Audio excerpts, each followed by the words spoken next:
बिस्मिल्लाहिर्रहमानिर्रहीम। अस्सलाम वालेकुम। PSRP फेज़ 3 कब आ रहा है, कब आ रहा है और कब आ रहा है? इस एक सवाल ने नाक में दम कर रखा है। इससे एक बात तो साफ ज़ाहिर हो रही है कि हज़ारों पढ़े लिखे बेरोज़गार नौजवानों को इस फेज़ 3 का शिद्दत से इंतज़ार है। PSRP फेज़ 3 के बारे एजुकेशन मिनिस्टर राना सिकंदर हयात के बयानात में अब कुछ तब्दीलियां आ रही हैं। PSRP फेज़ 3 कब आ रहा है, इस बारे में एजुकेशन मिनिस्टर राना सिकंदर हयात का ये चंद दिन पहले जारी करदा वीडियो पैगाम समात फरमाए।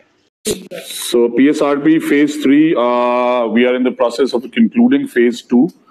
And like I said, I chat with all the teaching community और हमने ये decide किया था कि under 100 enrollment वाले schools और fake enrollment हम पकड़ लेते हैं। आपने देखा है कि ये team vigilant है। Madam CM's team works on data, they analyze the data, they make data-driven decisions. So जिनकी enrollment फिर 100 से नीचे होगी, मैं बता रहा हूँ, अगर आपने 102 लिखे हैं हम पकड़ लेंगे। बिकॉज नादरा से इंटीग्रेशन हो रही है। This is a vigilant team. जिनके स्कूल्स अंडर 100 होंगे उन्हें फिर फेज 3 के अंदर हम आउटसोर्सिंग में लेके जाएंगे and we should be starting somewhere October इंशाल्लाह। इसके बाद PSRP फेज़ 3 के बारे में आज एजुकेशन मिनिस्टर राना सिकंदर हयात ने ताज़ा तरीन बयान क्या जारी किया है, ये भी समात फरमाएं। PSRP phase 3 also will follow after phase 2 is stable. PSRP phase 3 also will follow after phase 2 is stable.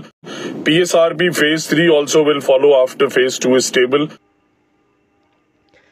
इस ताज़ा तरीन पैगाम के बाद लग ये रहा है कि फ़ेज़ 3 जो कि अक्टूबर के महीने में मुमकिन तौर पर आना है, इसमें ताख़ीर का ख़दशा है। मैं ऐसा इसलिए कह रहा हूँ कि एजुकेशन मिनिस्टर साहब कह रहे हैं कि फ़ेज़ 3 फ़ेज़ 2 के स्कूल स्टेबल होने के बाद शुरू किया जाएगा और एक अंदाजे के मुताबिक इसमें 2 माह का वक्त लग सकता है। इस तरह फ़ेज़ 3 मुमकिन तौर पर दिसंबर या फिर जनवरी 2026 में शुरू हो सकता है, मगर ये याद रखिए कि इसका शुरू करने का हतमी फ़ैसला हुकूमत पंजाब और एजुकेशन मिनिस्टर ने ही करना है। ताज़ा तरीन वीडियो बयानात ज़ाहिर कर रहे हैं कि फ़ेज़ 3 ताख़ीर का शिकार ज़रूर हो सकता है। ये थी आज की ताज़ा तरीन अपडेट्स। मिलेंगे अगली वीडियो में, तब तक के लिए अल्लाह हाफ़िज़।